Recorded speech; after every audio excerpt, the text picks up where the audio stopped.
Can I do cremino and the white chocolate pistachio, please? Grazie.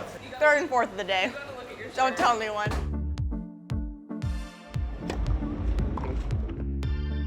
We've had 5 WTA 1000s down. We've got 5 to go. So we're right around the midway point of kind of just figuring out where the season kind of sits with respect to who are the top players, who are the players who are the most in form, and who are the ones that are looking the best in terms of going down into the home stretch of making it to WTA finals and finishing in the top 10.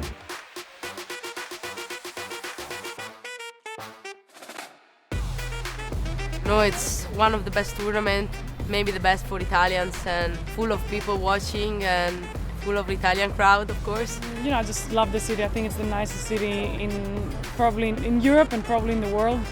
Of course, it's pizza and pastas and lots of pastas and pizzas and repeated every day. You know, with the statue court, as we call it, I think that's probably one of the prettiest courts to play in. And then just in the city, it just has so much history. And then the people, you know, you can tell that the fans really care about this tournament. It's a tradition in the city. The fans here in Rome just appreciate us, which makes me appreciate playing here.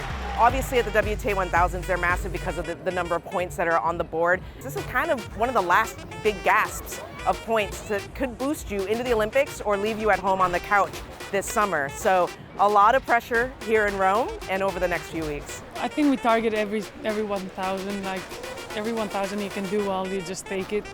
Every single one counts, and you know, the better you do in 1000s, the better it's gonna be for your ranking at the end of the season. Honestly, you have to do everything step by step to perform your best. In tennis, you cannot plan anything, you know, it's tough to plan something, so I'm gonna go on court and try to play my game. Well, I didn't play Stuttgart, so you know, I will have Because you don't need the Porsche. Yeah, I don't need the Porsche, that's true.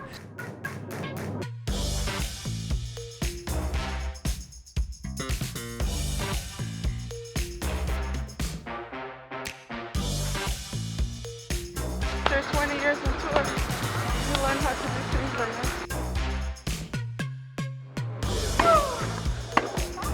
Why sweep the court?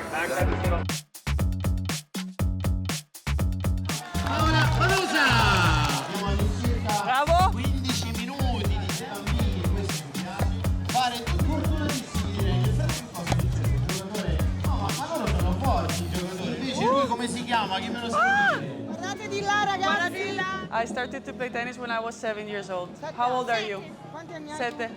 7, yes. Ah, you too? Perfect. She can start. Questa vai. Tutti potete vedere,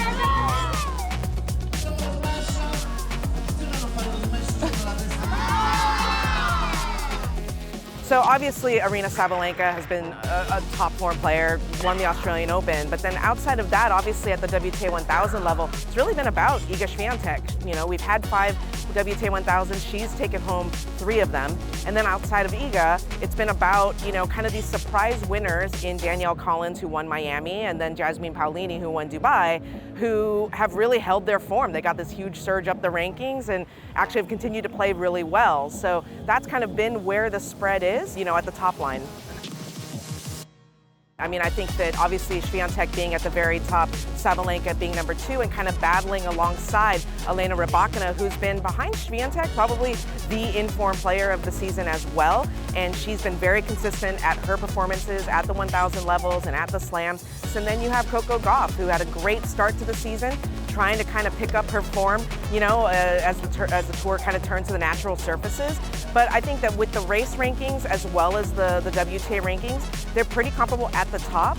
Where you find a little bit more variance is when you drop behind the top 5 of each. So, you know, you have, you know, the Marta Kostyuks, the Danielle Collinses, players, Daria Kasatkina, who've played really, really well, and they're ranked a little bit higher on the race rankings.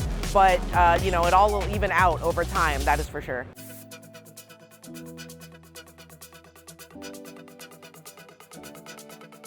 We're in the midst of the natural surfaces season, so obviously Roland Garros comes up next, the second Grand Slam of the season, and then very quickly after that, just a few weeks, will be Wimbledon. So the transition from grass and clay will be very tricky. It's yet another win on the clay courts of the Foro Italico for Iga Swiatek. And then after that, obviously, we get back onto the hard courts, and we have WTA 1000s leading up into the US Open.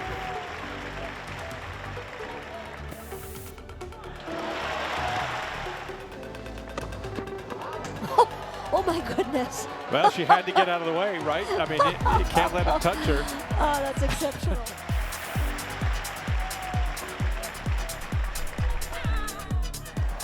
The run in Rome continues for Aryna Sabalenka. Viva Roma for Danielle Collins.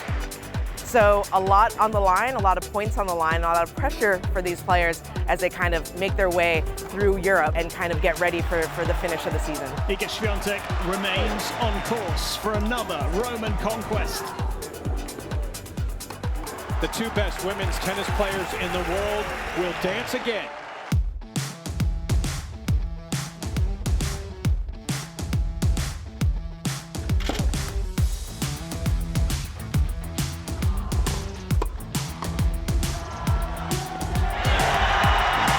The world number one, once again, too good, too often, too strong.